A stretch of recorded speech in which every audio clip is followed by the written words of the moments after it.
कभी कभी ऐसा लगता है क्या that life is sabotaging you. कुछ तो है जो हमें पीछे खींच रहा है, एज इफ हम एक एक बोझ उठा रहे जो हमारा है ही नहीं. Sometimes we feel that life is actually so difficult. It's like that ECG machine, it has to go up and down. Are you aware that a lot of this could be because of your childhood issues? It is often said that your childhood shapes you, it makes you who you are. What if your childhood has broken you? You're ambitious, you want success in life. Of course, I do, we all do. But there is always something that keeps coming in the way, like a hurdle.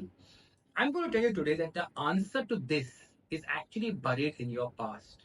What you're going to hear and understand in this video is some deeper insights on how unresolved childhood trauma is creating subconscious blocks in your success.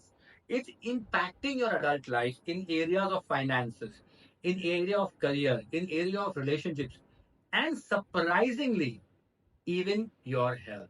Stay with me, and today I'm going to show you how to break free. I am Hitesh Bhatia, a regression therapist. I was trained by Marion Boone and Hans Stendhal, two of the world's most successful therapists in the world. What I'm going to tell you today is their 40 years of research, having trained hundreds of thousands of therapists, and all of these therapists having worked with many, many, many millions of people in the alternate healing space to resolve childhood trauma. I can give you all the answers right now, but that would be half baked information. If you really want to transform your life, you will have to stay till the end. I'm sorry, but I really can't share everything in 5 minutes. It's going to take time. Watch till the end to understand how beautiful you can create your life. I often give people the shopping cart example. I'm sure you've been to a DMart, you've been to any of these shopping centers, Nature's Basket, DMart, Big Bazaar, you name them. You've been to them. When you go through them, what do? You take your shopping trolley and you keep adding things one by one into the shopping cart. Life is like that. During the years that you have lived, you have kept adding trauma, experiences, belief systems in that cart. What you expect is that I take the cart to my checkout and my life transforms. But that doesn't work in shopping carts, right? When you go to a DMart, you have to one by one remove every item and check out every item. Sometimes you get buy one, get two free. Sometimes it's buy one, get one free. And exactly that's how life changes. You have accumulated so many belief systems, so many traumatic memories about your childhood that are impacting your today. How are they impacting? It is often said that we operate from our subconscious. Yes, we do operate from our subconscious. We think that we have control and our conscious mind is controlling everything. That is absolutely a lie. Everything is being controlled by our subconscious mind. When you sleep, when you decide certain things, our response is either fight or flight. Also comes from our subconscious patterns. Our subconscious patterns are nothing but our experiences. These are our belief systems. What does all of this have to do with inner child? What does this all have to do with the trauma I'm struggling with? Like I said, you have to learn to be patient to understand these concepts because I don't want to give you half-baked information. I don't want to say kachi roti kha ke aap guzara kar lo. I am going to serve you a full buffet of information. So step one is to understand that you are acting from your subconscious and not your conscious. Step two is to also understand and become aware that our subconscious is a collection of our experiences. Our experiences is step three. Where do our experiences come from? Our experiences come from whatever incidents happen in our life. When I ate Karela for the first time, I hated the taste. Why did I hate the taste? Because maybe my mother hates it, because my father hates it, or because I generally did not like the taste. I tasted Karela when I was 5 years old. Today I'm 44. 39 years, I'll never eat Karela ever again. So you see how one incident shapes my experiences. Step four, what happens in an incident? In any incident, three things happen. Yeah, three things happen. The first, there is a conclusion. Based on whatever you experience, there is a conclusion. basis the conclusion, there is a decision. And basis that decision, there is an acting on. For example, when I first ate Karela, my conclusion could have been, I don't know what it is, but it could have been, oh my god, itna kadwa, itna sour, and itna bitter. I'm never going to eat it again. So the conclusion is that things that are green and bitter make me feel unpleasant. From their decision, I am never going to eat it again. Now my action is acting out to never eat Karela ever again.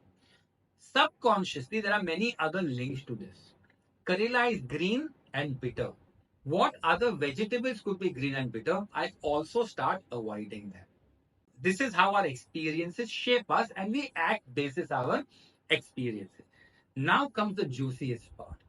What is a child? Bacha, child, we all say that, right? But let's understand, at what age does a child become an adult? Why is this important? Because that's how the adult starts acting and misses out on the important experiences of the child. In our society, 25 is when you can drink alcohol, 21 is when you can vote and have children. Unless you're a woman, then it's 18, which is the age to marry, have children, and vote. But it's very convoluted. You can start driving at 16. So there's a lot of things that talk about what a child is and what not a child is. What I learned in the therapy that I studied, the part of me yesterday is my child. Because today I am bigger than yesterday. Yeah. So today I am 44 years and some days old. Yesterday I was 44 days and a little younger. So that is my inner child because it is younger than me. Clear till here?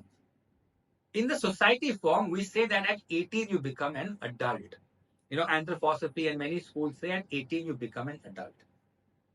The experiences you had before you were 18, those experiences define your life. What happened before you were 18? How did your parents treat you? Did they slap you? Did they physically and emotionally abuse you? Were they available or not available? These experiences start creating who you are and start defining who you're going to become. Let's take a simple example. A client came to me who said, I don't feel safe and secure in most places. And when we started working with this particular gentleman, we realized that he went back to a moment when his parents left him at boarding school and went away. Very common, right? So many boarding schools. But at that moment, the child said, if my parents are not available for me, then who in the world will be available for me? This was a very subconscious action. My parents don't love me. My parents are not there for me because they have left me at the age of 9 and gone. He grew up having difficulties in relationships and finances because his sense of whenever he found an authority figure in life, he felt insecure. He said, I can't trust this person. Whenever he attracted a boss that was very authoritative, he couldn't deal with it. That is how our childhood trauma starts shaping up our present life. In the comments below, put your questions on whatever I have explained. I would love to answer them and give you more information. But now to continue. So you've understood how our childhood trauma determines our present. In the Indian culture, we are taught not to hate our parents. Pita Deva Bhava, Mata Deva Bhava is what is told in Sanskrit too. अगर बाप ने मार दिया or my father slapped me, what difference it makes? Or if my mother was not emotionally available for me, it's okay. What happens is when your life is not flowing, we look back to see what can make life beautiful. We look back and understand there are unresolved traumas that you're carrying. It's never about the parent. It's about you and why are you carrying these traumas. You have made this belief system. You have created them consciously, subconsciously in that traumatic moment. When I ate Karela, it was nothing less than a trauma to me. But where was the origin is not important. What's important is that I created that this taste of bitterness, this kadwa taste, I don't like. So if it is in my life, who has to resolve it? I have to resolve it. How will I resolve it? I will resolve it by taking action on my trauma, by first understanding what are the incidents that happen in my childhood life. Were my parents emotionally available? Yes or no? Did I feel safe or secure? What did my parents give to me as beliefs about money? Did they tell me making money is easy or making money is hard?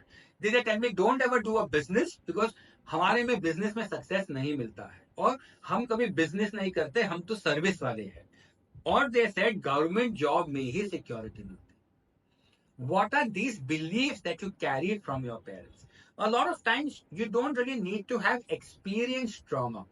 Our parents' belief systems become our belief systems. If my parents did not consume alcohol, I don't feel comfortable having alcohol. If my parents did not eat non-vegetarian, I don't feel comfortable eating non-vegetarian. This is just some beliefs. Imagine their beliefs about relationships. Imagine their beliefs about finances, about career. How are you carrying all of this subconsciously in your life? So this is a little bit I could share about, for you to understand how your childhood incidences, how your childhood trauma is actually sabotaging your present reality. How do you heal? Keep watching my videos, visit a therapist, put it in the comments below if you're looking for a therapist, and we would love to help you. We run a community called Joining Hands, which is the world's largest community of those interested in alternate healing. You can find out more about it in the caption. Thank you so much for watching and giving me your time. Have a great day ahead. Cheers.